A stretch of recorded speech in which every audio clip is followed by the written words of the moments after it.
To get started writing in cursive, it helps to have the right materials.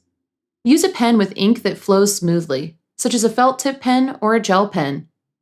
You can also write cursive with a pencil, which will make it easier to fix mistakes as you learn.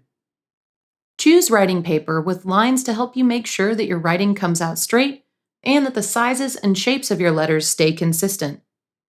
If possible, get 3-lined paper that has a dotted line in the middle of each set of solid lines.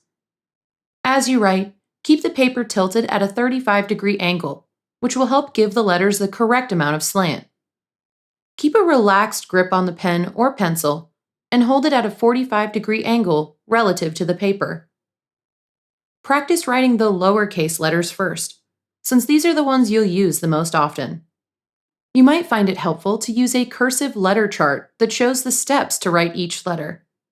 For example, when you're writing a lowercase a on a 3-lined paper, begin with an upward stroke that starts at the solid bottom line and curves up until it meets the dotted line in the middle, then goes back down slightly.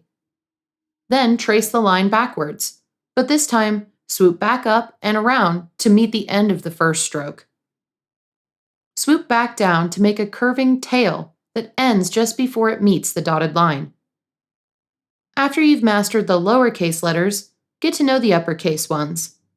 While some of them, like A, are basically bigger versions of the lowercase letters, others look completely different. For example, you'll need to use a totally different technique to make an uppercase F from the method you use to write the lowercase version. Once you're used to writing all of the letters, it's time to put them together. Part of what makes cursive different from print is that the letters connect, which helps the script flow smoothly while you're writing. Practice writing connected rows of letters, then move on to writing out words and sentences in cursive.